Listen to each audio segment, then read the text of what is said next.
There is an alarm that's been going off for the NFL for a while now. They're just ignoring it. And it relates to the quality of officiating. Now, it's well established the NFL is cheap and the NFL is stubborn.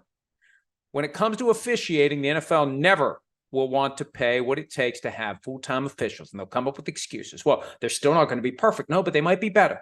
And if you have these people as their full-time employment, and they're not distracted by anything else, and they're devoting their entire professional attention to being the best they can be, and you come up with a full and robust off-season routine where they get themselves in great shape, and they're doing simulations, and they're taking tests, and they're watching film, and they're getting together, and they're understanding why decisions were made in the past and how those decisions can become harmonized and homogenized and consistent in the future.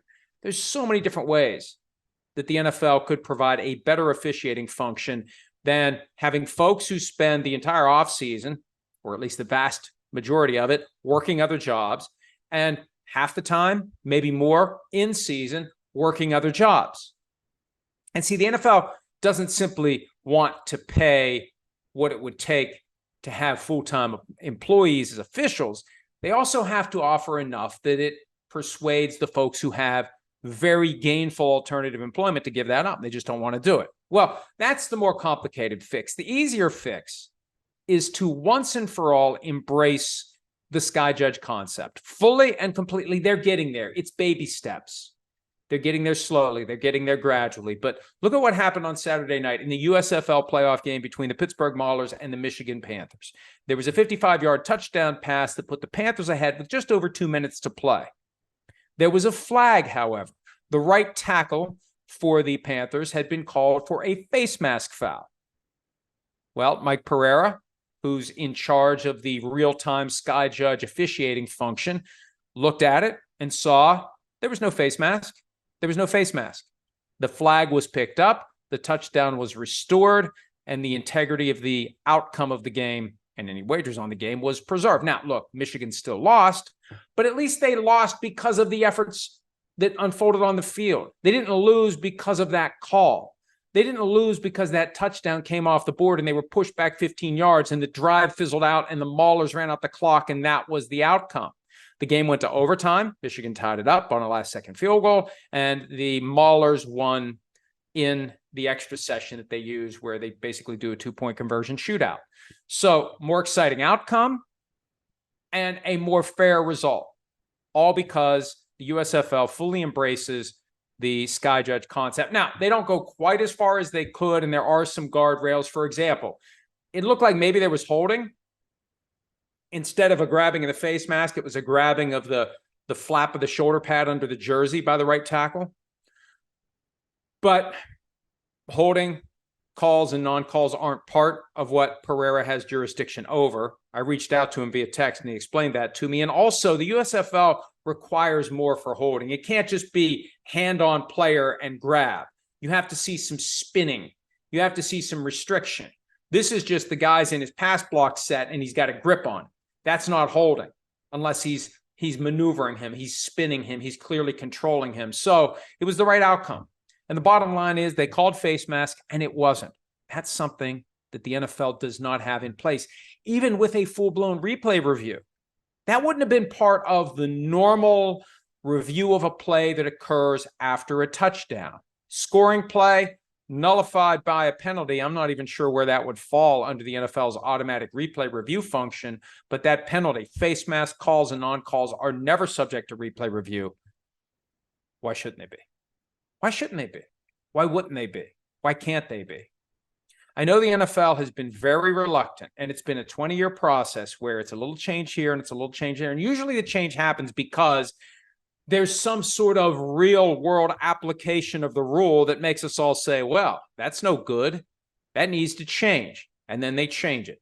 If a play like that had happened, for example, in a Super Bowl or a high-stakes playoff game where a phantom face mask foul had wiped out a potential go-ahead touchdown with 2 minutes and 4 seconds left, the rule would be changed in the next cycle to allow face mask fouls to be part of what is reviewed and not reviewed, because it is clear.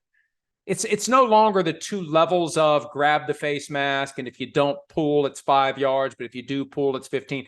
You grab that face mask, it's 15 yards. It's as clear and obvious as it can be when it happens. We see it, we know it, and it should be part of what the replay function is looking for, and it should be part of what the Sky Judge, the ability to fix things without a full-blown review. I've been an advocate of that for years now. And I think the concern is that they'll screw it up. That look at what we did with pass interference back in 2019. Look how we screwed that up. Do you really want us to do it again? We've proven we're not competent. We've proven we're not able. We've proven that we don't know how to properly craft and apply standards. So why do you expect us to do it?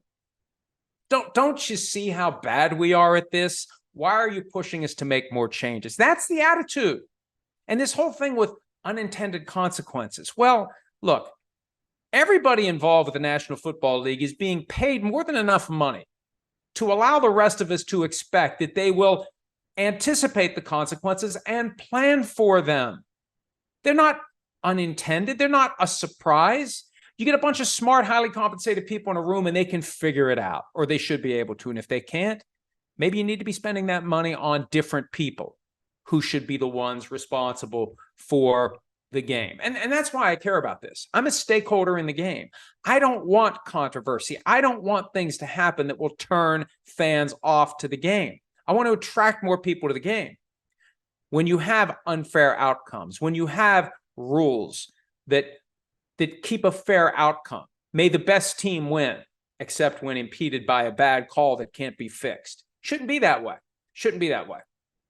There are too many things that football players and football coaches can't control. It's time for the NFL to get full control over as many of those things as possible. Look, can't control the weather, can't control the gust of wind, can't control the bounce of the ball. That's part of the fun.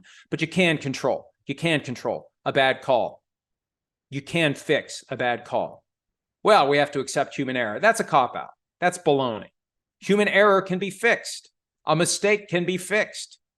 If there's a mistake made in the manufacture of my car, and I've got 3 open recalls, I need to take my car over to the shop to get fixed.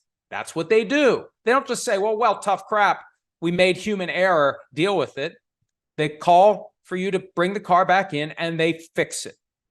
They can fix this. They can fix a lot of these calls, and we should all demand better from Big Shield. Look, this goes back to the 70s, man.